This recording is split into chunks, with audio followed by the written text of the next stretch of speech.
আবারও ধন্যবাদ জানাচ্ছি এই মেহেদি ভাইকে। তো যাই হোক, চলুন আমরা মূল ঘটনাতে চলে যাই। ঘটনাটা শুরু 2013 সালে। তখন এই চুকসের বয়স 16-17 বছর হবে। তো এই চুকসের দাদুর নাম ছিল বাগলার। এই বাগলার ছিলেন গ্রামের নাম করা একজন কবিরাজ। তো মাঝে মাঝে এই কুম্ভ নৃত্যের আয়োজন করা হয় এবং বাৎসরিক কুম্ভ নৃত্যের আয়োজনও করা হয়। তো বাৎসরিক একটা কুম্ভ নৃত্যের আয়োজন করা হয়েছে। সেবার ওই এলাকায় দুটা কুম্ভ বানানো হয়েছিল, যার একটি বানিয়েছিলেন এই চুকসের দাদু বাগলার, আর অন্যটি বানিয়েছিল ওই গ্রামেরই আরেকজন কবিরাজ, তার নাম হচ্ছে পিটার। তো কুম্ভকে নাচাতে যা যা করা লাগে সব কিছু সম্পন্ন করার পর ওই কুম্ভ নৃত্য শুরু করে। দুটো কুম্ভ নৃত্য করতে থাকে, বেশ ভালোই চলছিল। উপস্থিত যারা ছিলেন ওখানে তারা খুব মজা করে সেটা দেখছিলেন। এটা তো তাদের একটা উৎসবের মতো। আর কুম্ভ নৃত্য দেখে সবাই হাততালিতে থাকে, বিভিন্ন ঢোল নগর বাজায়। তো এই কুম্ভ নৃত্য চলছিল, হঠাৎ করে কি হয়, এই যে চুকসের দাদু মানে বাগলার, তো ওনার যে কুম্ভটা, এই কুম্ভটা তার নৃত্য থামিয়ে দিয়ে মাটির উপর পড়ে যায়। তো চুকসের দাদু ওই কুম্ভটার কাছে এগিয়ে যান, তার জানা যে বিদ্যা ছিল সেটা ওখানে প্রয়োগ করতে থাকেন। কিন্তু সমস্যা কি, ওই কুম্ভটা নৃত্য করে না। তো এই দৃশ্য দেখে উপস্থিত সবাই অবাক হয়ে যান যে বয়স্ক একজন মানুষ, এত অভিজ্ঞ মানুষ, সবাই আমরা তাকে সম্মান করি, অথচ এই মধ্যবয়স্ক পিটারের কুম্ভ নৃত্য করছে, অথচ এত পুরনো একজন অভিজ্ঞ কবিরাজ তার কুম্ভ নৃত্য করছে না, মাটিতে শুয়ে আছে। তো দাদু কিছু বুঝে ওঠার আগেই ওদিক থেকে পিটার বলে ওঠে যে বাগলার, তোমার বয়স হয়েছে, তোমাকে দিয়ে এখন আর কিছু হবে না, যাও তুমি কৃষি কাজ করো বা অন্য অন্য কাজ করো, এসব ছাড়ো, তুমি হেরে গেছো, দেখো আমার কুম্ভ কত সুন্দর নৃত্য করছে। তো এটা শোনার পর উপস্থিত কিছু লোক এই বাগলার দাদুকে নিয়ে হাসি ঠাট্টা করতে থাকে, এটাই স্বাভাবিক করা। তো এসব দেখে এই দাদু খুব রেগে গেছেন। দাদু বুঝতে পারেন যে এই যে পিটার তার কুম্ভর ভিতরে থাকা যেই জিনটা, এটাকে বন্দি করে ফেলেছে দাদুকে অপমান করার জন্য। কিন্তু এই বাগলার দাদু তো ছেড়ে দেবার পাত্র নন। শ্রেষ্ঠত্বের লড়াইয়ের জন্য দাদু প্রস্তুতি নেন। এভাবে তো পিটারের কাছে হার মানা যাবে না। শেষ বয়সে এসে মানুষের অপমান, লাঞ্ছনা, বঞ্চনা সহ্য করে উনি মারা যাবেন দুঃখে কষ্টে, এটা তো হতে পারে না।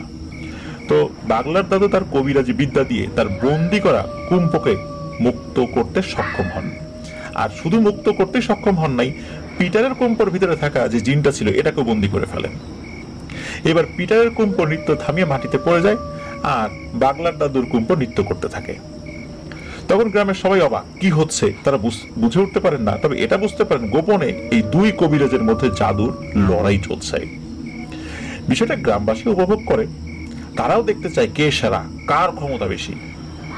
পিটার অনেক চেষ্টা করেও কুম্ভকে নাচাতে ব্যর্থ হয়। তখন দাদু বলে, কি পিটার, বুড়ো হয়েছি এটা সত্য, কিন্তু আমার জাদু ক্ষমতা এখনো আগের মতো কিন্তু আছে, চেষ্টা করে কোনো লাভ হবে না। তুমি আমার কাছে জাদুবিদ্যা একটা বাচ্চা শিশু মাত্র, হার মেনে নাও আর এখান থেকে কেটে পড়ো। তো দাদুর এসব কথা শুনে গ্রামের অনেকে এবার পিটারকে নিয়ে হাসি ঠাট্টা করতে থাকে। এসব সহ্য করতে না পেরে রাগে অপমানে পিটার ওই মেলা থেকে চলে যায়। আর যাওয়ার আগে দাদুকে শাসিয়ে যায়, তাকে দেখে নেবেন, এর পরিণতি ভালো হবে না, এইসব বলে। দাদুও মুচকি হাসেন এবং বলেন, যেটা হবে সেটা দেখা যাবে, যাও এখান থেকে ভাগো। তো কুম্ভ নৃত্য শেষ হওয়ার পর গ্রামবাসী দাদুকে বাহবা দিতে থাকেন, দাদুকে উপহার দিতে থাকেন। তো যাই হোক, দাদু সেদিন বাড়িতে ফেরত আসেন, কিন্তু ওনার মনের ভিতর একটা সন্দেহ থেকে যায়। কারণ হলো, এই পিটার কিন্তু জাদু টোনায় ওস্তাদ, আর সে টাকার বিনিময়ে মানুষকে মেরে ফেলার কন্ট্রাক্ট নেয়, ব্ল্যাক ম্যাজিক করে মানুষকে মেরে ফেলে। তো সে কিন্তু এই কাজটা দাদুর পরিবারের উপর করতে পারে, এই চিন্তা করে দাদু কি করেছিলেন, 8টা তাবিজ বানিয়ে এই চুকসের পরিবারের সব সদস্যকে একটা করে তাবিজ দেন, আর সেটা গলায় পরে রাখতে বলেন।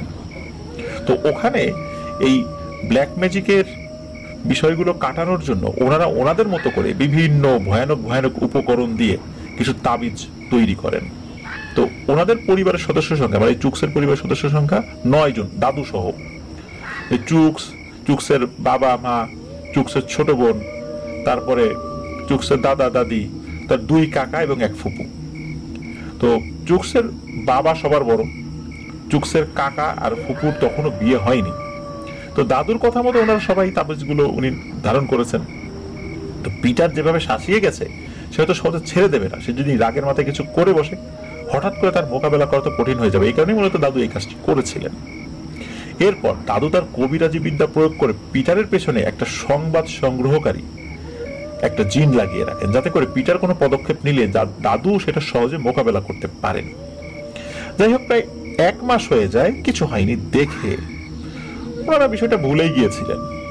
হঠাৎ মধ্যরাতে, মানে 1 রাতে, যখন মধ্যরাত হয়ে গেছে, দাদু সবাইকে ডাকাডাকি শুরু করেন।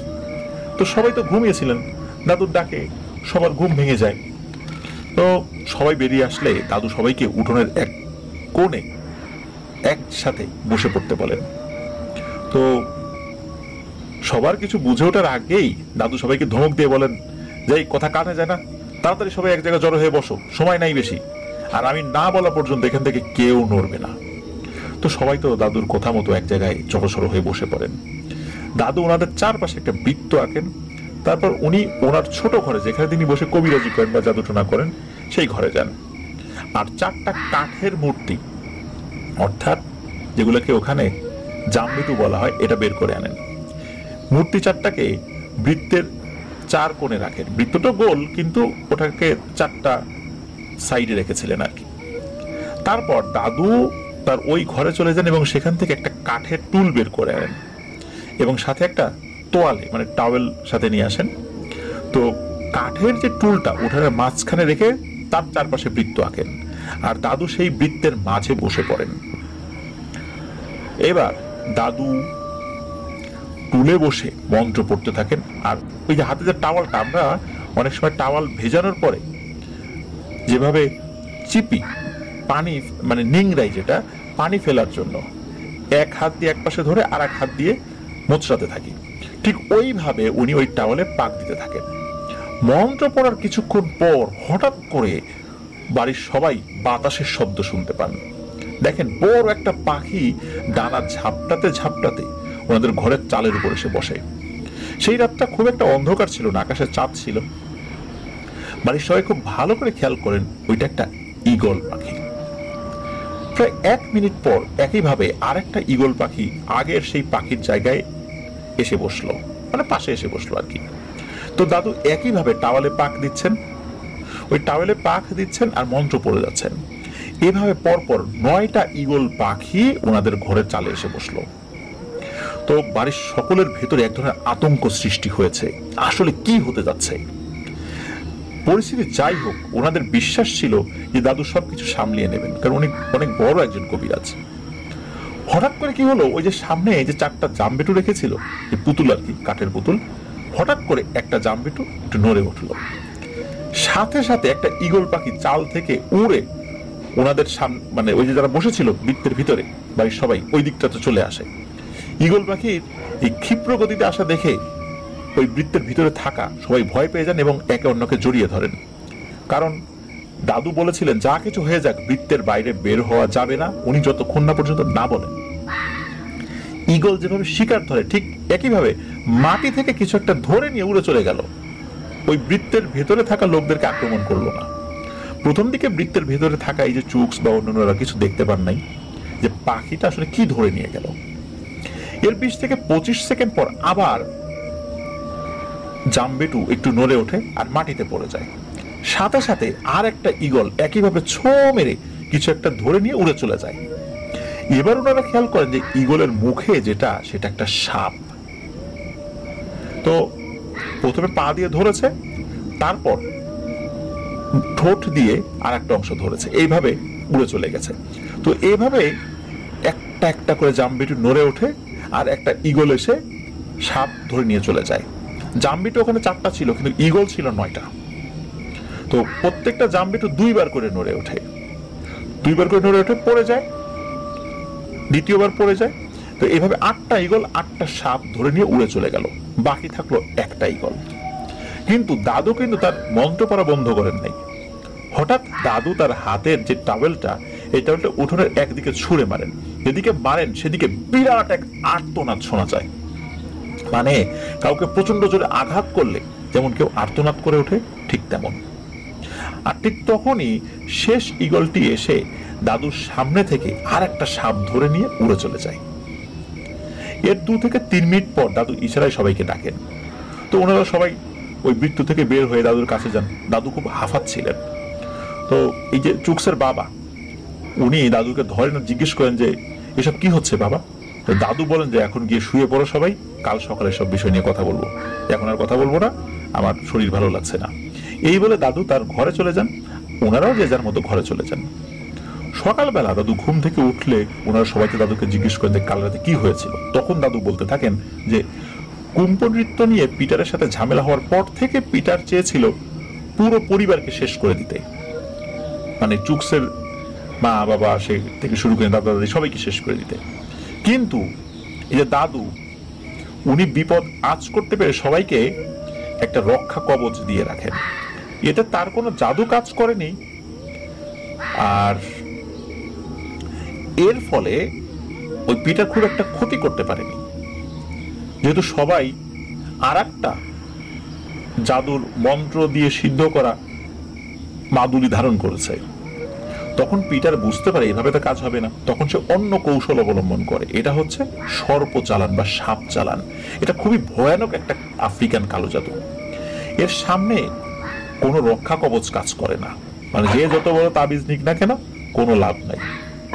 ওই সাপ যার পর একবার চালান করা হয়, যে কোনো ভাবে হোক, ওই সাপটা ওই ব্যক্তিকে দংশন করবেই। আর একবার যদি এই সাপ কাউকে কাটে তবে তার আর কোনো রক্ষা নেই, নিশ্চিত মৃত্যু। পিটার বেশ কিছুদিন ধরে বনে জঙ্গলে চষে বেরিয়ে কিছু বিষাক্ত সাপ ধরে। এইভাবে কিছু না, প্রায় 100টা সাপ ধরে। 100টা সাপ ধরার পর এগুলাকে টুকরো টুকরো করে কাটে, তারপর 9টা হাঁড়িতে করে গরম পানিতে সেদ্ধ করে, তারপর তন্ত্র মন্ত্র পড়ে এগুলো রেখে দেয়। 7 দিন পর প্রত্যেকটা হাঁড়িতে বিষাক্ত একটা একটা সাপের জন্ম হয়। এই সাপগুলো কিন্তু স্বাভাবিক সাপ ছিল না, এগুলো ছিল পিশাচ সাপ। মূলত এই তন্ত্রমন্ত্রের কারণে ওইখানে একটা পিশাচ চলে আসে এবং ওই পিশাচটাই সাপের রূপ লাভ করে। গত রাত্রে যখন দাদু ঘুমিয়েছিলেন তখন তার বার্তাবাহক জিন এসে স্বপ্নের ভিতরে এইসব কথা বলে দেয় যে আজ রাত্রে সেই পিশাচ সাপগুলো আসবে। এই সাপ সাধারণ সাপ না, এই সাপ একবার কাটলে মৃত্যু নিশ্চিত। তখন উনি দ্রুত ঘুম থেকে উঠে পড়েন এবং পিটারের পাঠানো সাপের মোকাবেলা করার জন্য উনি প্রস্তুতি নেন এবং সবাইকে ডেকে এই রিচুয়ালটা করেন। তো পিটার এই দাদুকে মারার জন্য ভিন্ন একটা কৌশল অবলম্বন করেছিল। সে দাদুর পেছনে শুধু একটা সাপ না, সাপের সাথে একটা শক্তিশালী ভয়ানক জিনও চালান করে, যাতে ওই জিনের সাথে মোকাবেলা করার সময় দাদু ব্যস্ত হয়ে পড়বেন। আর ঠিক ওই সুযোগে সাপটা খুব সহজেই দাদুকে দংশন করতে পারে। তো বাড়ির অন্য সদস্যরা যে ঈগল পাখিগুলো দেখেছে সেগুলো আসলে কোনো ঈগল পাখি ছিল না, সেগুলো ছিল এই দাদুর অনুগত জিন, যারা ঈগল পাখির রূপে এসে ওই সাপগুলোকে ধরে নিয়ে গেছে আর ওই সাপগুলোকে মেরেও ফেলেছে। আর এই ঈগলগুলোকে সাপ ধরতে সাহায্য করেছে এই জামবেটুগুলো। এই জামবেটুর ভেতরে তো আবার জিন রয়েছে। সবকিছু শোনার পর বাড়ির সবাই তো ভয় পেয়ে যান আর পিটারের উপর ভয়ানক রাগ হতে থাকে। তো একটা অনুষ্ঠানকে কেন্দ্র করে এত কিছু কিভাবে করে মানুষ? গাম্বিয়াতে এই ধরনের অনুষ্ঠান হর হামেশাই হয়। অনেক কবিরাজরা এসে তারা তাদের বিদ্যা জাহির করেন, কিন্তু তাই বলে একটা পরিবারকে ধ্বংস করার জন্য এরকম কাজ করবে এটা তো হতে পারে না। এই কারণেই বাড়ির সবাই পিটারের উপর খুব রাগ হয়। আর মূলত দাদু তো ওই পিটারের জিনকে আটকায় নাই, পিটার নিজেই এই কাজটি করেছিল, দাদুর জিনকে আটকে রেখেছিল, যার ফলে তার কুম্ভ নৃত্য করা থামিয়ে দিয়েছিল। দাদু তো শুধু তার জবাব দিয়েছে। বিষয়টা সেখানে শেষ হয়ে গেলে ভালো হতো, কিন্তু পিটার যেটা করলো এটা খুবই জঘন্য কাজ। পিটার এই চুকসের পুরো পরিবারকে শেষ করে দিতে চেয়েছিল। এদিকে পিটারের বাবা আর কাকারা তো ভীষণ ক্ষিপ্ত হয়ে যায়। তারা প্রস্তুতি নিয়ে বের হয়ে যায় পিটারকে মারার জন্য। তারা লাঠি সোটা বা ওখানকার যে অস্ত্র শস্ত্র যেগুলো আছে তারা যেটা ব্যবহার করে সেগুলো নিয়ে বের হয়ে যায় যে পিটারকে মেরেই ফেলবে এক্ষুনি। কিন্তু দাদু বাধা দেয় আর বলে যে মাথা গরম করে লাভ নেই, তাতে ঝামেলা বাড়বে, জাদুর বদলা জাদু দিয়ে নিতে হবে। যাই হোক, দাদু সবাইকে কিছুটা শান্ত করে আর সে তার মতো করে কাজ করতে থাকে। এই ঘটনার 10 থেকে 12 দিন পর হঠাৎ একদিন পিটার দাদুর বাড়িতে আসে, মানে এই চুক্সের বাড়িতে আসে।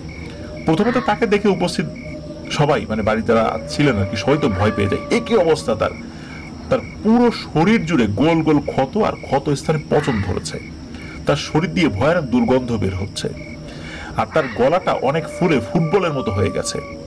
এই পিটার ছিল লম্বা চওড়া সুঠাম দেহের অধিকারী, কিন্তু কোথায় সেই লম্বা চওড়া শরীর, এ তো শুকিয়ে কাঠ হয়ে গেছে একদম, এই জন্য মানুষ রূপী এক কঙ্কাল।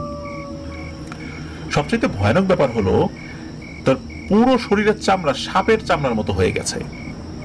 সে তার শিষ্যদের সাহায্য নিয়ে কোনো রকমে এই চুক্সদের বাড়িতে আসে আর চুক্সের দাদুকে ডাকাডাকি করতে থাকে। গলা ফুলে থাকার কারণে সে ভালো করে কথা বলতে পারছিল না, তার গলা দিয়ে খুব একটা আওয়াজও বের হতে চাইছিল না। যাই হোক, ডাকাডাকির একটা পর্যায়ে দাদু বের হন, কিন্তু পিটারকে দেখে দাদু কিছু না বলে আবার ঘরে চলে যান। তখন পিটার উঠানে দাঁড়িয়ে বলে, মুরব্বী, আমার ভুল হয়ে গেছে, আমাকে ক্ষমা করে দিন, আমি হেরে গেছি, আপনি জিতে গেছেন। আপনি আমার উপর যে জাদু করেছেন এটা কাটানোর ক্ষমতা আমার নেই, আপনি আমার থেকে বড় কবিরাজ, আমি আপনার সাথে যেই ক্ষমতা প্রদর্শন করেছি এটা মহা অন্যায় হয়েছে, আমাকে ক্ষমা করুন। তো এই যে ব্যাপারটা যখন ঘটছে তখন দাদু নির্বিকার। পিটার বলছে যে আমি অনেককেই দেখিয়েছি, সবাই বলেছে যে এই জাদুটা করেছে তার কাছে যাও, সেই পারবে সমাধান করতে। তো দাদু এতক্ষণ পরে মুখ খোলেন, বলেন যে এসব বলে এখন আর কোনো লাভ হবে না, তুমি তোমার পাপের শাস্তি পাচ্ছ, এটা তোমার প্রাপ্য।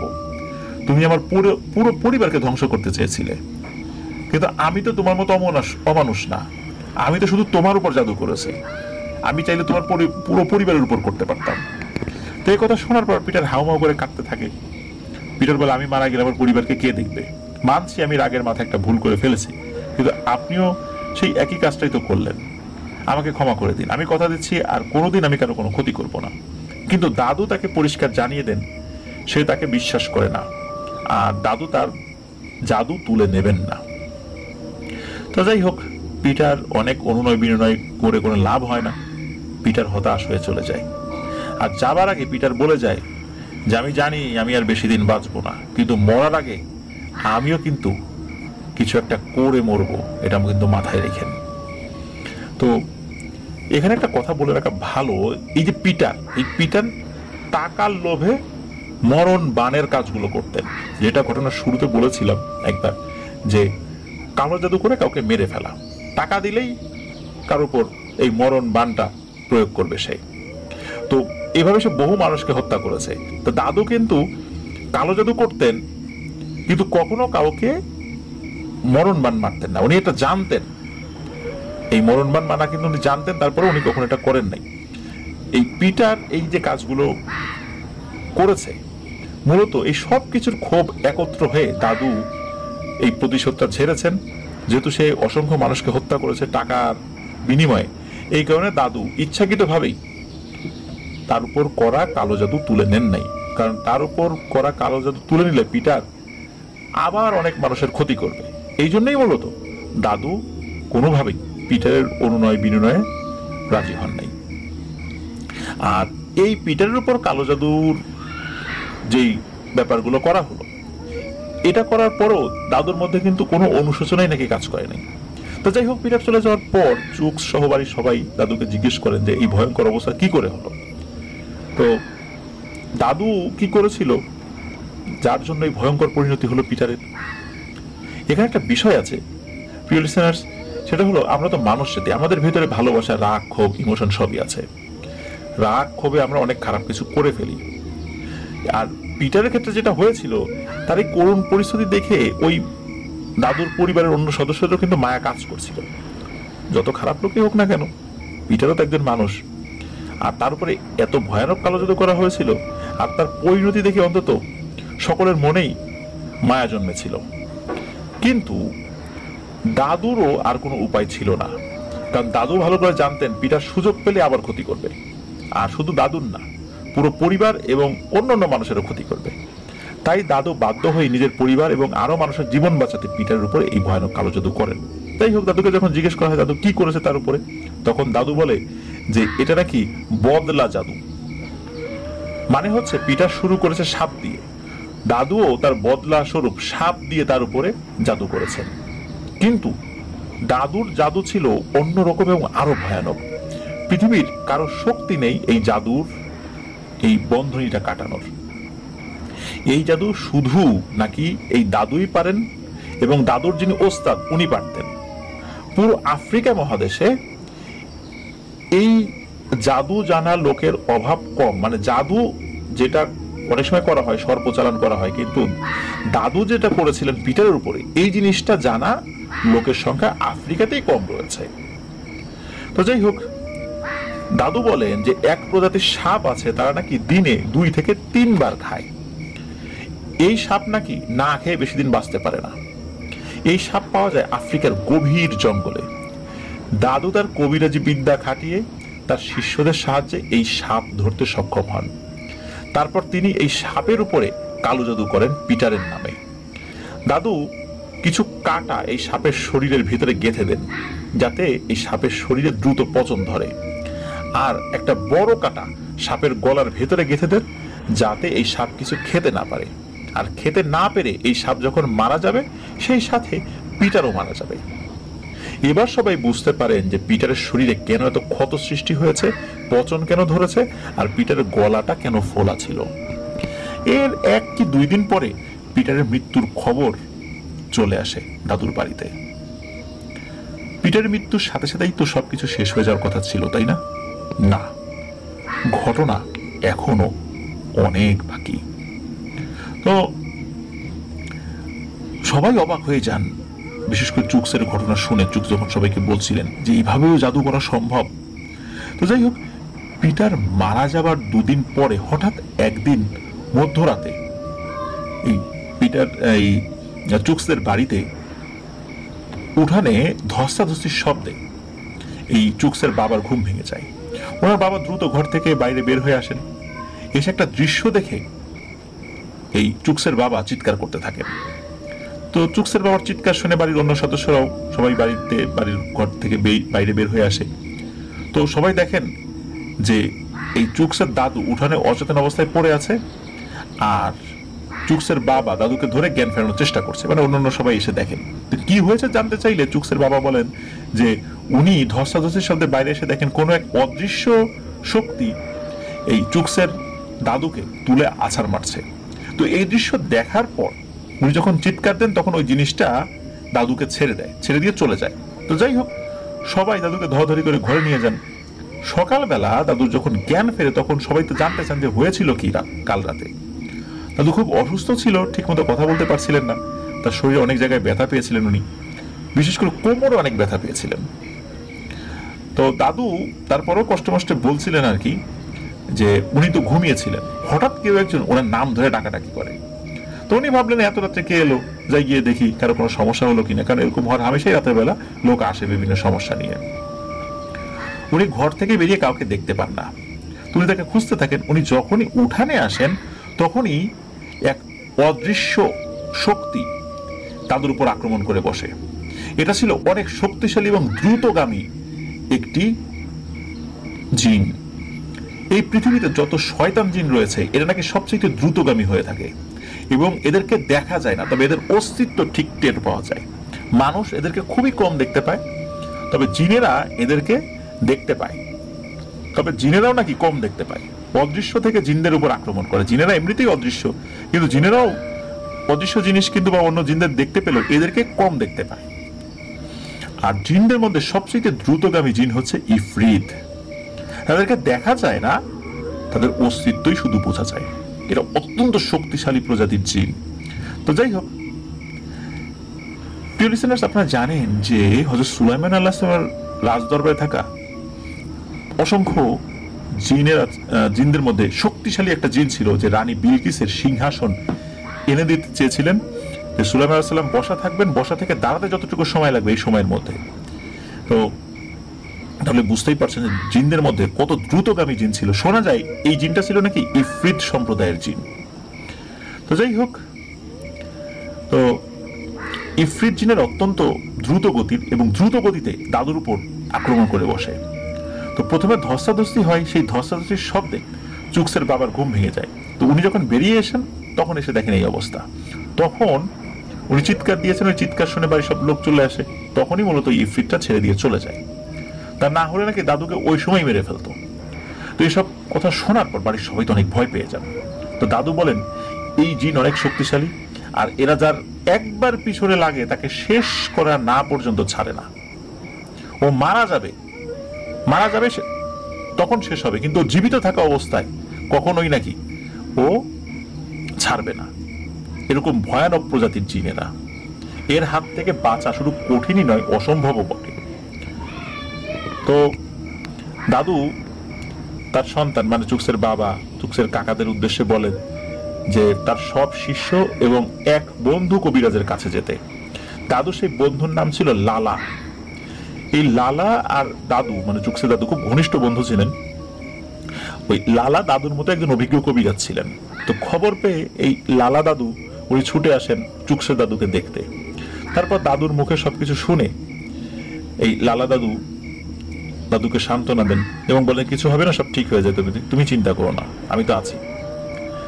উনি বলেন আমাকে একটু দেখতে হবে তোমার পেছনে থাকা শয়তানটা আসলে কে, কারণ ওই ইফরিত হলেও ও কিভাবে এখানে আসলো সেটা তো জানতে হবে। তো লালা দাদু এই চুকসের দাদুকে বলেন যে বন্ধু তুমি একটু সুস্থ হও, তারপর এই সমস্যার সমাধান করব।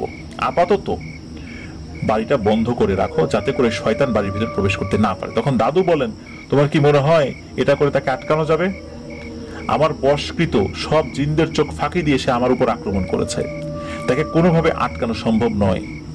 তুমি নিশ্চয়ই এত করে সেটা বুঝতে পেরেছো। তখন লালা দাদু বলেন সেটা আমি জানি, কিন্তু এই মুহূর্তে তোমার শরীর ভালো না, এখন কিছু করতে গেলে তোমার ক্ষতি হতে পারে। তার থেকে তুমি 2-3 দিন একটু সাবধানে থাকো, আর এর ভিতরে দেখে আমি কি করতে পারি। তখন দাদু বলেন যে আমি তোমাকে যে জন্য ডেকেছি সেটা বলি।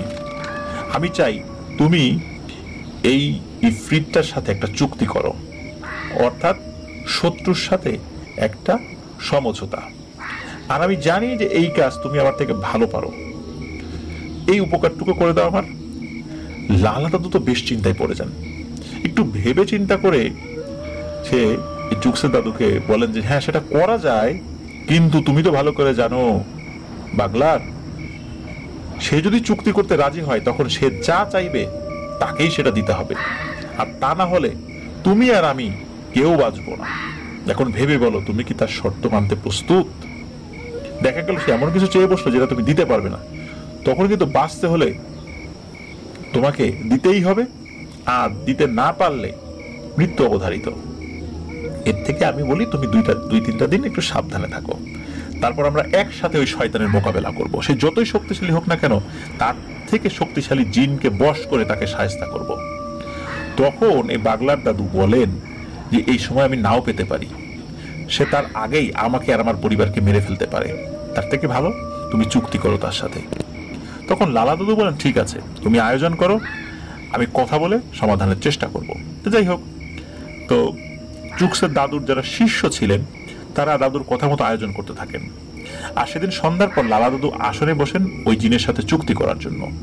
তো দাদু উঠোনের ঠিক মাঝখানে প্রথমে একটা গন্ডি করে নেন, আর সেই গন্ডির সামনে দুটো মানুষের মাথার খুলি আর একটা কাঠের পুতুল রাখেন। দাদু প্রথমে পুতুলটা গন্ডির বাইরে রাখেন, আর পুতুলের দুই পাশে দুটো প্লেটে মাথার খুলি দুটো রাখেন।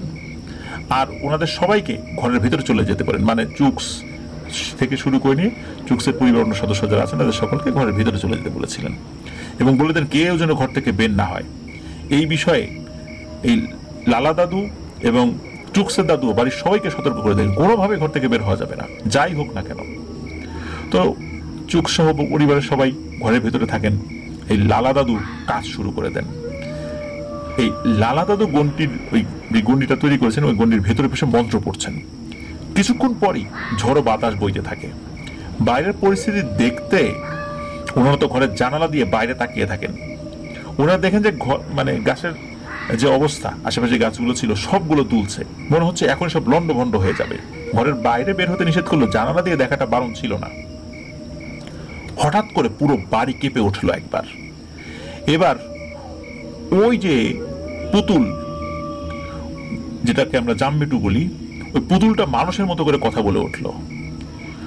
ওদিকে লালা দাদু আর ওই পুতুলের ভিতরে কি কথা হচ্ছে এটা ভেতর থেকে শোনা যাচ্ছে না। প্রায় 10 মিনিট তাদের ভিতরে কথা হয়, তারপর সবকিছু স্বাভাবিক।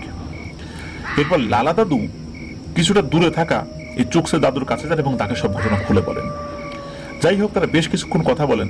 তারপর লালা দাদু বিদায় নিয়ে চলে যান। যাওয়ার আগে বলে যান, তুমি সব তৈরি করে আমাকে খবর পাঠান, আমি চলে আসবো। এরপর বাড়ির সবাই তো ওই চুকসের দাদুর কাছে যান এবং দাদুকে জিজ্ঞেস করলেন যে কোনো সমাধান হয়েছে। কিন্তু দাদু তো চুপচাপ, তার চোখে মুখে চিন্তার ছাপ। দাদু একদম নীরব। দাদুকে আবার জিজ্ঞাসা করা হলে দাদু নীরবতা ভেঙে বলেন, এই শয়তান জিন অনেক শক্তিশালী এবং সরাসরি লুসিফারের অনুসারী। এই লুসিফার হতেছে ইবলিশ শয়তান। তো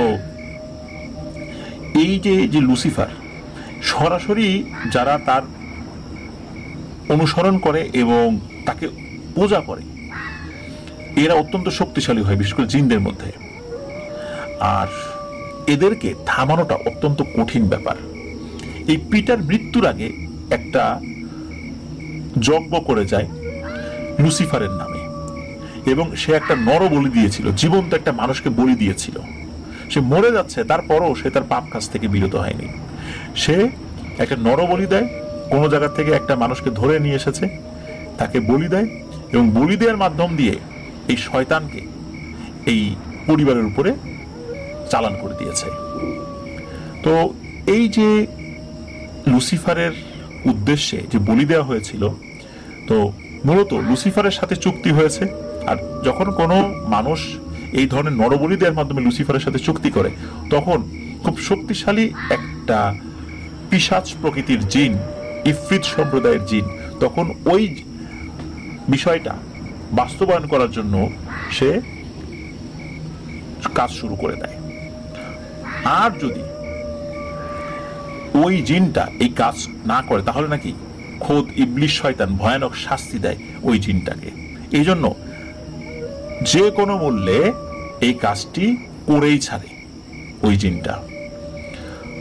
তো যাই হোক, ওই ইফরিত জিনটা নাকি এই লালা দাদুকে বলেছিল, যদি এই চুকসের দাদু তার সবচাইতে প্রিয় দুটো জীবনকে উৎসর্গ করতে পারে, তাহলেই নাকি শুধু এই ইফরিতটা চলে যাবে, তা না হলে সে যাবে না।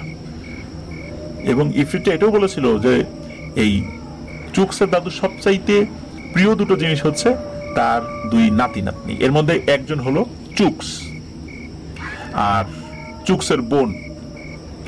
তো যাই হোক, এখন এই যে ব্যাপারটা, এটা কি কোনো দাদু মেনে নিতে পারেন? নিশ্চয়ই না। এবং ওই ইফরিত জিনটা নাকি লালা দাদুকে বলে যান, যদি 13 দিনের মধ্যে এটা না করা হয়, তাহলে 13তম দিনে সবার মৃত্যু হবে। এই কথা শোনার পর এই চুকসের মা তো চিৎকার করে কান্নাকাটি শুরু করে দেন। তো উনি বলেন যে না, এটা হতে পারে না, আমি আমার সন্তানদেরকে মরতে দিতে পারি না। বাড়ির সবাই তো হতভম্ব হয়ে গেছেন দাদুর কথা শুনে।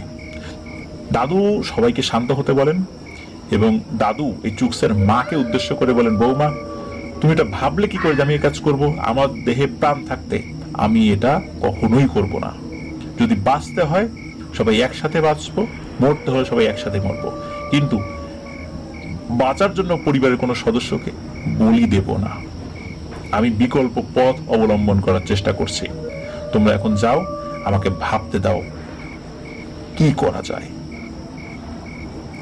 তো এর ভিতরে দাদু 7-8 দিন বাড়ি থেকে বেরিয়ে হন নাই। দাদু তার খুপড়ি ঘরে সবসময় সময় কাটাতেন, আর সন্ধ্যা হলে পুরো বাড়ির চারপাশে কিছু একটা ছিটিয়ে দেন। এভাবে 7-8 দিন চলল। পরবর্তীতে জানা যায় ওই ইফরিত শয়তানটা দাদুকে রোজ রাত্রে স্বপ্নে দেখাতো। কোনো এক অদৃশ্য সত্তা দাদুকে বলতো, এগুলো করে কোনো লাভ নেই রে পাগলার, কোনো লাভ নেই। আমার প্রভুর নামে যদি বলি না দিস তোর নাতি নাতনিকে, তাহলে ঠিক 13 দিনের মাথায় সবাইকেই মরতে হবে। দাদু একদিন স্বপ্নের মাঝে বলে, আমার প্রাণ চলে গেলেও আমি এই কাজ করব না, আর আমিও তোকে ছাড়বো না। তখন ওই সত্তা স্বপ্নের ভিতরে হাসতে হাসতে বলে, তুই যত পারিস চেষ্টা কর, কোনো সমস্যা নাই। তুই আমার আর আমার ক্ষমতার কাছে সামান্য পিপিলিকা মাত্র। আমি তোকে বাধা দেব না, তুই করে যা। তুই পারলে এই কয়দিনের ভিতরে কিছু করে দেখা, কিন্তু মনে রাখিস ঠিক 13 দিনের মাথায় তোদের সবাইকে মরতে হবে। 7-8 দিন পর চুকসের দাদু চুকসের বাবা আর কাকাদেরকে উদ্দেশ্য করে বলেন তারা যেন লালা দাদু আর 3 জন কবিরাজের কথা বলেছিলেন, নাম বলেছিলেন দাদু, তাদেরকে যেন খবর পাঠান। খবর পেয়ে লালা দাদু আর ওই 3 জন কবিরাজ চুকসের দাদুর সাথে দেখা করতে আসেন। তখন চুকসের দাদু তাদের উদ্দেশ্য করে বলেন, তোমরা আমার সব থেকে কাছের বন্ধু। দীর্ঘদিন এই কবিরাজি পেশায় অনেক সময় আমি তোমাদের সঙ্গ দিয়েছি, অনেক সময় তোমরা আমার সঙ্গ দিয়েছ। অনেক সময় আমরা একই সাথে বিভিন্ন মানুষের উপকার করার চেষ্টা করেছি। আমি না পারলে তোমরা করেছো, তোমরা না পারলে আমি করেছি। আজ আমি নিজেই পরিবার সহ একটা চরম বিপদের মধ্যে পড়ে গেছি, যার সবকিছু লালা জানে। এই সমস্যা আমার জীবনের সবচেয়ে বড় সমস্যা, যার কোনো সমাধান আমি খুঁজে পাচ্ছি না। তাই তোমাদের সাথে পরামর্শ করতে চাই, আমাকে এই বিপদ থেকে রক্ষা করো। দাদুর এসব কথা শুনে ওই লালা দাদু এবং তার অন্য বন্ধুরা সান্ত্বনা দেয়, বলে, আমরা আমাদের সর্বোচ্চ চেষ্টা করব তোমাকে আর তোমার পরিবারকে এই বিপদ থেকে রক্ষা করার জন্য। তখন দাদু বলে, এইভাবে খোলামেলা কথা বলা যাবে না। ওই শয়তান যদি আমাদের পরিকল্পনার কথা জেনে যায় তবে আমরা সফল হতে পারবো না। এই বলে দাদু কি করেছেন, একটা গন্ডি কেটেছেন, গোল গন্ডি। তখন ওই সবাইকে ওই গন্ডির মধ্যে নিয়ে আসেন। তখন দাদু বলেন যে আমরা এখন যে কথা বলবো সেটা এই গন্ডির বাইরে যাবে না, কোনো জিন আমাদের কথা শুনতে পারবে না। তারপর তারা পরামর্শ করতে থাকে কিভাবে কি কাজ করা যায়। পরামর্শ শেষে ওনারা সবাই বিদায় নেন। যাবার আগে ওনারা বলে যান যে আমরা তোমার সাথে আছি, শুধু সময় হবে আমাদেরকে ডাকবা, আমরা চলে আসব। এরপর চলে আসে সেই 13তম দিন, যেদিনে পুরো পরিবারকে ধ্বংস করে দেওয়ার কথা বলেছিল ওই ইফরিত জিন। সেদিন সকালবেলা দাদু 3টা বড় বড় ষাঁড় জোগাড় করে। এই ষাঁড় 3টা ছিল লাল বর্ণের। দুপুরের দিকে দাদুর 4 বন্ধু কবিরাজ চুকসদের বাড়িতে আসেন। তারা ষাঁড়গুলোকে প্রথমে বশ করে একটা জায়গায় বসায়, তাদের গলায় একটা করে মালা পরিয়ে দেয়। মালাটা ছিল বিশেষ এক ধরনের ফুল দিয়ে বানানো। তারপর ষাঁড়গুলোর মাথায় এক ধরনের লাল রং দিয়ে 3টা তিলক এঁকে দেয়, মানে একটা একটা ষাঁড়ের মাথায় 3টা করে তিলক। মজার ব্যাপার হচ্ছে, এই যে ষাঁড়গুলোর সাথে এত কিছু হচ্ছে, তারা কিন্তু কোনো জায়গা পরিবর্তন করছে না। কারণ ষাঁড় কিন্তু রাগী স্বভাবের হয়। আফ্রিকান ষাঁড়গুলো আরো রাগী, তারা এক জায়গায় থাকে না, সবসময় ছুটতে থাকে, মানুষকে ধাক্কা দেওয়ার চেষ্টা করতে থাকে। কিন্তু মন্ত্র বলে তাদেরকে এমন ভাবে বশ করা হয়েছে, তারা ছিল একদম শান্ত স্বভাবের, মনে হচ্ছে একদম গৃহপালিত একটা বিড়ালের মতো। যাই হোক, ষাঁড়গুলোকে পরে একটা জায়গায় বেঁধে রাখা হয়। এরপর শুরু হয়ে যায় রিচুয়াল। এই যে রিচুয়ালটা শুরু হয়, এটা নাকি কুম্প দেবতার নামে শুরু হয়। এই যে কুম্প নৃত্য করা হয়, এই কুম্প নৃত্য যেই জিনেরা করে ভেতরে, এদের একজন গুরু আছে। তো এই গুরুর নামে এই যজ্ঞটা শুরু হয়েছিল। এটা একটা ব্ল্যাক ম্যাজিক। তো এই যে চুকস, ওরা এক ধরনের ধর্মের অনুসারী, এটাকে বলা হলো বুনো ধর্ম। এই বুনো ধর্ম অনুযায়ী এই যে কুম্প দেবতা নাকি কল্যাণ আর প্রজ্ঞার দেবতা, এটা তারা বিশ্বাস করেন আর কি। তো এই শক্তিশালী জিনের রয়েছে অসীম ক্ষমতা, এটা তারা বিশ্বাস করেন। মূলত দেবতা বলতে তারা জিনের পূজা করে, আর কুম্পর মূল কাজ অশুভ শক্তিকে নাকি বিনাশ করা, এটা ওখানকার বুনো ধর্মের অনুসারীরা বিশ্বাস করেন আর কি। তো বিকাল থেকে শুরু হয় যজ্ঞ। তো চুকসের দাদু আর তার দাদুর 4 বন্ধু কবিরাজ গোল হয়ে বসে ওই কুম্প দেবতাকে, কুম্প জিনকে স্মরণ করতে থাকে। তারা এক ধরনের বাদ্য বাজাতে থাকে, এটা একটা ঝুনঝুনির মতো বাদ্য আর কি। এই বাদ্য মূলত ওই কুম্প উৎসবের দিন বাজানো হয়। তো সবাই বাদ্য বাজাতে থাকে আর সুরেলা কণ্ঠে গান গেয়ে ওই কুম্প জিন সর্দারকে স্মরণ করতে থাকে। এই যজ্ঞ চলে টানা 4 থেকে 5 ঘন্টা। ততক্ষণে সন্ধ্যা ঘনিয়ে রাত নেমে এসেছে। এরপর দাদু এই চুকসের বাড়ির সবাইকে একটা ঘরের ভিতরে চলে যেতে বলেন এবং বলেন, যা কিছু হয়ে যাক, কেউ এখন আর ঘর থেকে বের হবে না। তো দাদুর কথা মতো ওরা সবাই ঘরের ভিতরে চলে যান। দাদু বাইরে থেকে দরজা লাগিয়ে দিয়ে, মানে বাইরে থেকে এই কারণে লাগিয়েছেন যে বাইরে কিছু হচ্ছে এটা দেখে ঘরের ভিতরে সবাই যদি বিচলিত হয়ে কোনো কাটা বাইরে বের হয়ে আসে, তখন তো সর্বনাশ হয়ে যাবে। এই কারণে উনি বাইরে থেকে দরজা লাগিয়ে দিয়েছিলেন। আর দাদু কি করছেন, ঘরের চারপাশে এক ধরনের বিশেষ ছাই ছিটিয়ে দিয়েছিলেন। এই ছাই ছিটানোর কারণ হচ্ছে যাতে কোনো অশুভ শক্তি ঘরে নাকি প্রবেশ করতে না পারে। এদিকে কৌতূহলবশত বাইরে কি হয় সেটা দেখার জন্য বাড়ির সব পুরুষ সদস্য জানালার পাশে এসে দাঁড়ান। চুকসও সেখানে ছিলেন। তো সবাই দেখতে পান দাদু ষাঁড়গুলোকে বের করে আনলেন একটা নির্দিষ্ট জায়গা থেকে যেখানে রেখেছিলেন ষাঁড়গুলোকে, আর সেগুলোকে উঠোনের ঠিক মাঝখানে রেখে তার সামনে একজন কবিরাজকে দাঁড় করিয়ে চুকসের দাদু সহ বাকি 3 জন কবিরাজ উঠোনের চারপাশে দাঁড়িয়ে জোরে জোরে মন্ত্র পড়তে লাগলেন। সেদিন আকাশে চাঁদ ছিল না, তবে ঘুটঘুটে অন্ধকারও ছিল না। ঘর থেকে সবাইকে এক একটা অবয়বের মতো লাগছিল, আর তাদের মুভমেন্ট বোঝা যাচ্ছিল। রাত হওয়াতে ষাঁড়গুলোর চোখ জলজল করছিল। যাই হোক, কিছুক্ষণ মন্ত্র পড়ার পরে হঠাৎ করে বাতাস বইতে শুরু হয়, আর এই চুকসের বাড়িটা কেমন যেন ভারী হয়ে যায়। এরপরে যেটা হলো সেটা ওনারা কল্পনাও করতে পারেন না। সেটা হলো 3টা আগুনের গোলা কোথা থেকে এসে ওই ষাঁড় 3টা শরীরে প্রবেশ করে, আর সাথে সাথে ওই ষাঁড়গুলো খুব ভয়ঙ্কর ভাবে হুঙ্কার দিতে থাকে। সিংহ যেভাবে হুঙ্কার দেয় মনে হচ্ছে এর থেকেও অনেক অনেক ভয়ানক ভাবে হুঙ্কার দিচ্ছে, যেভাবে ষাঁড় কখনো শব্দ করে না। ওই হুঙ্কার শুনে কোনোভাবেই মনে হচ্ছিল না ওগুলো ষাঁড়, মনে হচ্ছে সিংহ এবং গরিলার শব্দ একত্র করলে যেরকম শব্দ হয় ওই ধরনের একটা শব্দ, ওই ধরনের একটা হুঙ্কার আসছিল। হঠাৎ করে বাতাস তীব্র হতে থাকে, আর ষাঁড়গুলো পুরো উঠোন জুড়ে ছোটাছুটি করতে থাকে। ওদিকে দাদু আর তার কবিরাজ বন্ধুরা মন্ত্রপাঠ করেই যাচ্ছে। হঠাৎ করে শুরু হয় প্রচুর আর্তনাদ, মনে হচ্ছে অদৃশ্য কিছু যুদ্ধ করছে। মুহূর্তের ভেতরে এই চুকসদের বাড়ি হয়ে একটা যুদ্ধের ময়দান, ভয়ানক এক পরিবেশ। এই আর্তনাদ শুনে ভয়ে তো ওনারা রীতিমতো কাঁপাকাঁপি করতে থাকেন। মনে হচ্ছে এক্ষুনি ওনাদের উপর আক্রমণ করে বসবে সব ভয়ঙ্কর অদৃশ্য সত্তাগুলো। সব থেকে অবাক করা বিষয় হচ্ছে ওই ষাঁড়গুলো ছাড়া অন্য কোনো কিছু কিন্তু পরিবারের সদস্যরা দেখছে না যে কার সাথে ওই ষাঁড়গুলো মারামারি করছে। শুধু ওই যে 3টা আলোর গোলাকার যে অবয়বটা, এই 3টা অবয়ব যে ষাঁড়ের মুখে ঢুকেছিল শুধু ওইটুকু তারা দেখেছিলেন।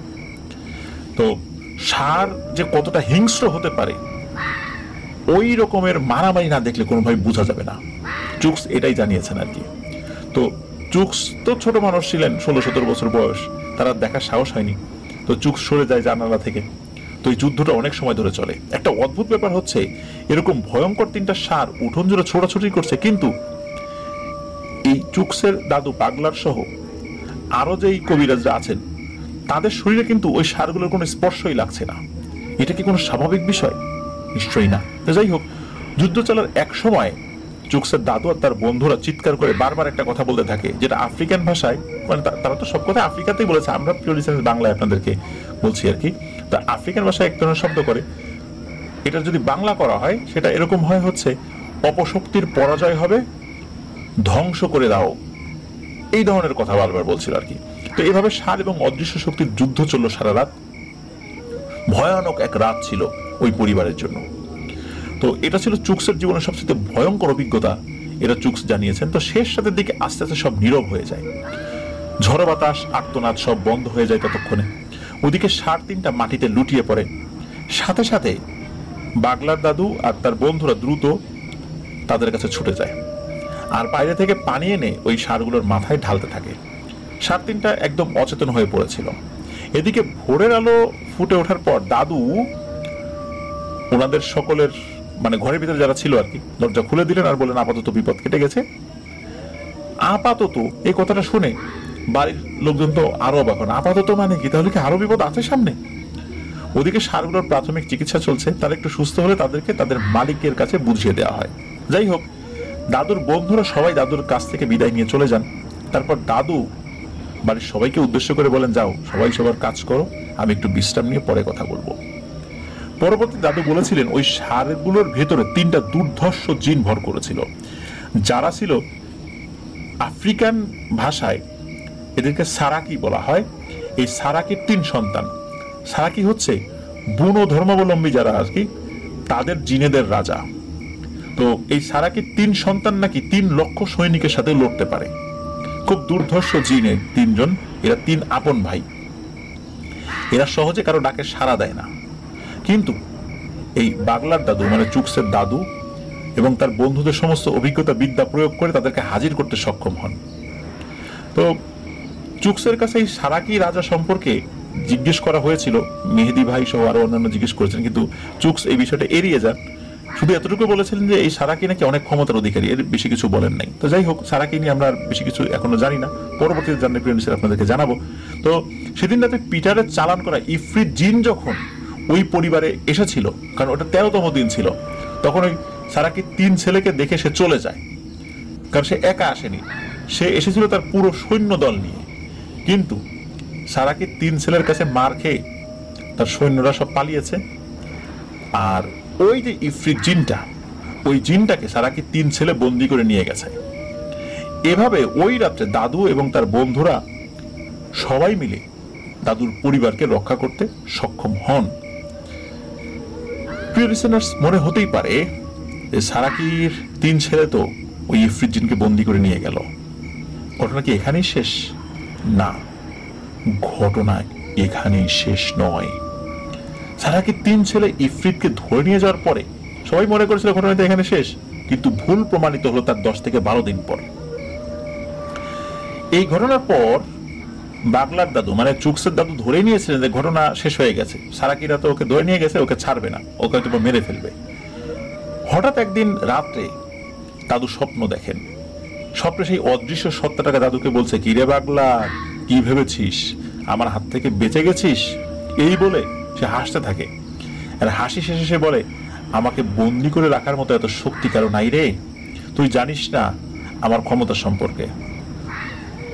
সারাকির 3 ছেলে আমাকে খুব বেশি দিন বন্দি করে রাখতে পারবে না, আমি লুসিফারের অনুসারী, আমাকে বন্দি করা এত সহজ না। কতক্ষণ, কতদিন অপেক্ষা কর, মরতে হবে, সবাইকে মরতে হবে। এই বলে নাকি ওই জিনটা আবার হাসতে থাকে।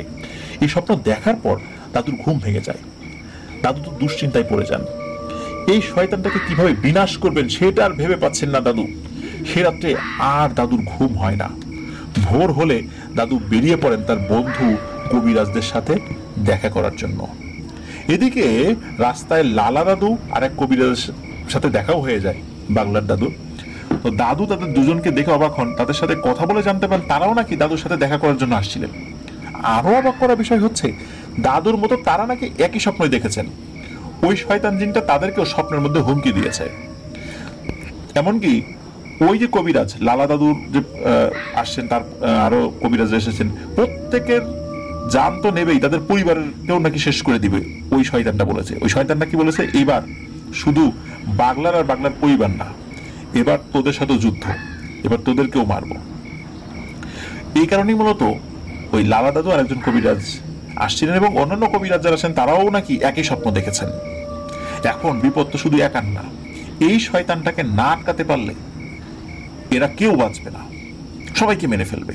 বাঁচতে হলে যা কিছু করতে হবে সেটা দ্রুত করতে হবে।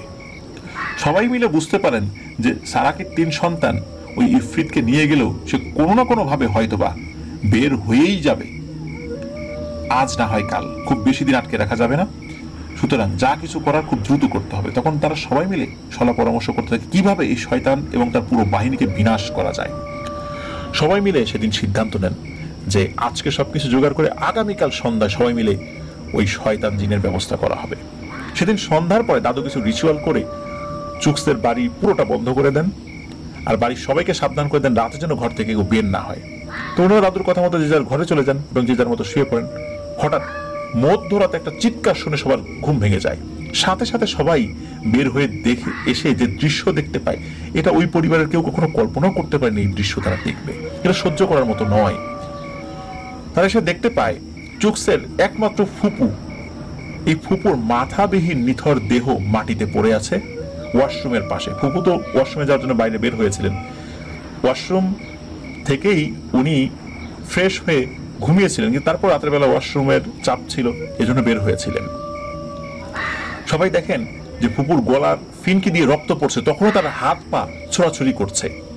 কি একটা বিভৎস দৃশ্য যে একটা সুস্থ মানুষ, তার মাথা ছিঁড়ে পড়ে গেছে, তার শরীর কাঁপাকাঁপি করছে, ছটফট করছে, রক্ত পড়ছে, এইভাবে চোখের সামনে মৃত্যু হচ্ছে। এই দৃশ্য দেখার পর চুক্সের দাদি আর চুক্সের মা একটা চিৎকার দিয়ে অজ্ঞান হয়ে মাটিতে পড়ে যান, আর পরিবারের বাকি সদস্য পাথরের মূর্তির মতো দাঁড়িয়ে থাকেন।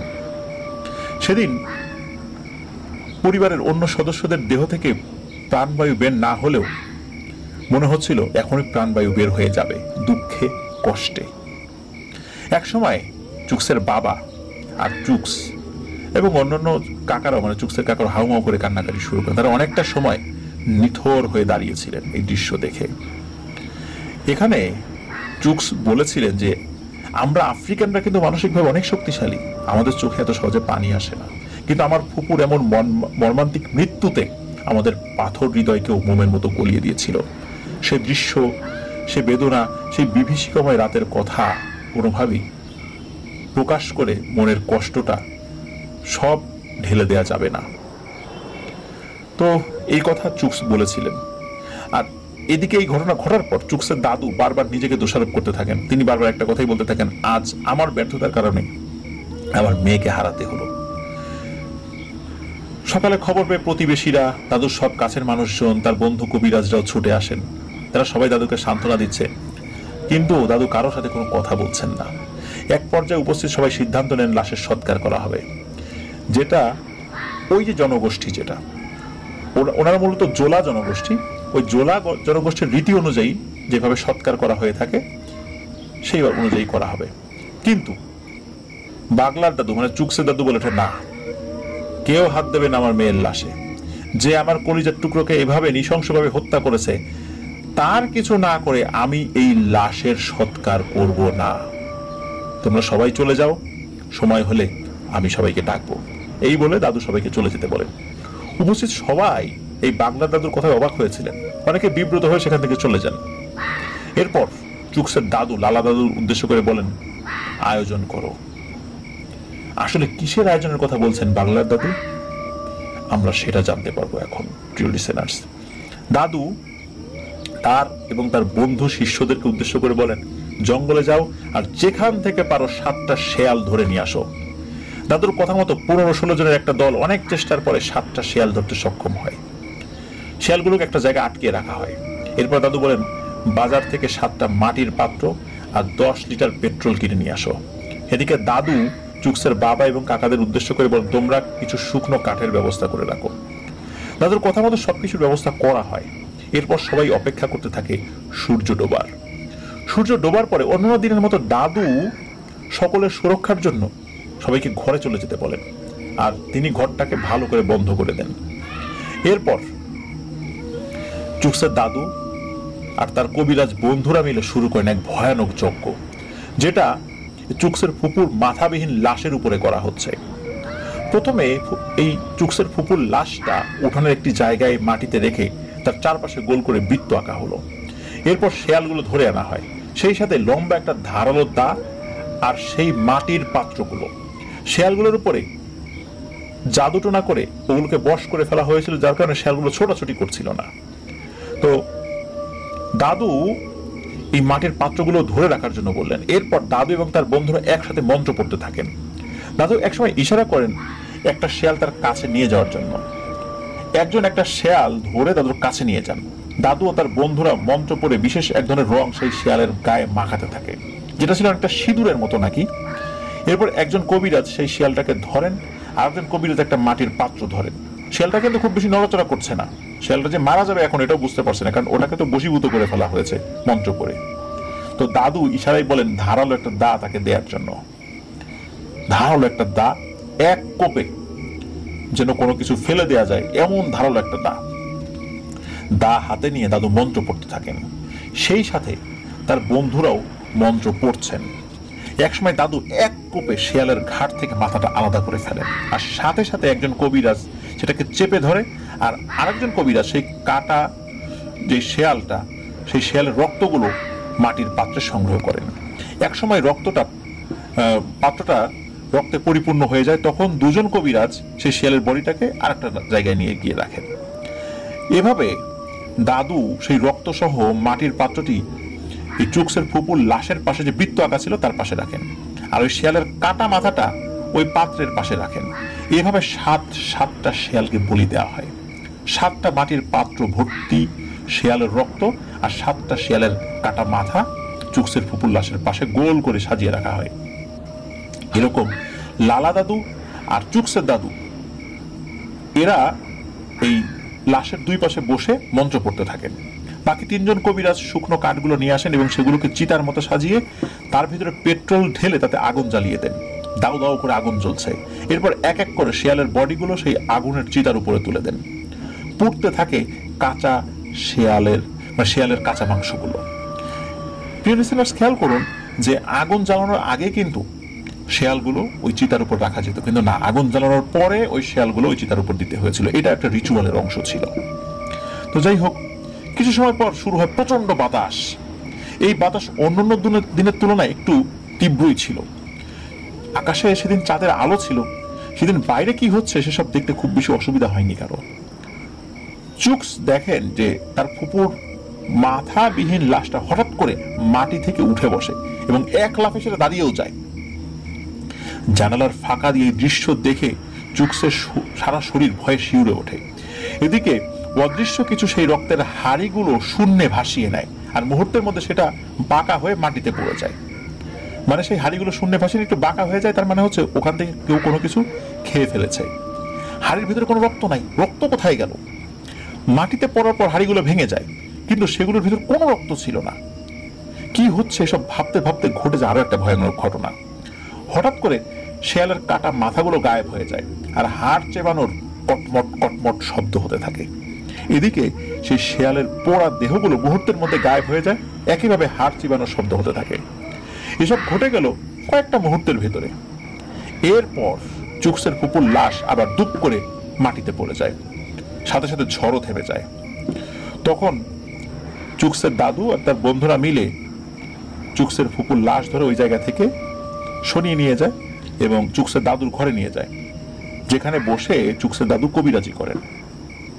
এরপর চুকসের দাদু ওই চুকস সহ ঘরের ভিতরে যারা ছিলেন তাদের কাছে এসে বলেন, কারো ওয়াশরুমে যাওয়ার দরকার হলে তাড়াতাড়ি কাজ সেরে আবার ঘরে ঢুকে পড়ো, এখন আবার কাজ শুরু হবে। দাদুর কথা মতো দাদুর ওয়াশরুমে যাওয়ার দরকার ছিল, তারা ওয়াশরুমে যান, দ্রুত আবার ফ্রেশ হয়ে চলে আসেন।